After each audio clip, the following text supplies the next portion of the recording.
Photo shoot ஆரம்பிச்சிட்டாங்க. நேற்று போயிட்டு அவர் எல்லா இடத்துலையும் நின்று வேடிக்கை பார்க்குற மாதிரி 18 மணி நேரம் கழித்து அந்த படத்தெல்லாம் போடுறாரு. இது எல்லாம் அந்த மாதிரி பார்த்தோம், வந்தோம், போனோம்னு இது.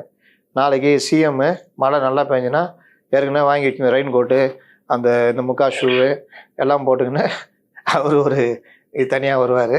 கூடவே அந்த அம்மா மேயர் அம்மா, அது ஏன் வர்றாங்க எதுக்காக தெரியாது, கூட வந்து நின்றுக்கிட்டு அப்படியே வாய் பார்த்துக்கிட்டு இருப்பாங்க. இதுதான் எத்தகைய மழை ஆமாம், எத்தகைய மழை வந்தாலும் அதை தாங்குகின்ற சக்தி நமக்கு இருக்குதுன்னு உங்களுக்கு இருக்குதுங்க. எங்களுக்கு வாகன ஓட்டிகளுக்கு சென்னை வாசிகள் இருக்குதா, அதுதான் மேட்ரு. இதை போய் ஓட்டேரில் அந்த மக்கள்கிட்ட சொன்னால் அவ்வளோதான் உதைக்க வருவாங்க. அதனால் நீங்கள் இப்போ மழைக்கு கூட பயம் இல்லை, வெள்ளத்துக்கு கூட பயம் இல்லை, திடீர் பள்ளத்துக்கு தான் பயமாகுது. வாகனம் ஓட்டும் பொழுது இந்த திடீர் பள்ளத்தில் உளுந்து வர்றவங்க தான் அதிகமாக இருக்காங்க. நீங்கள் தண்ணினா கூட அப்படியே ஏதோ போயிடலாம். ஆனால் நீங்கள் அதை கொஞ்சம் தண்ணியில் என்ன பண்ணுவோன்னா நம்ம பொதுவாக எப்படி ஓட்டுவோம்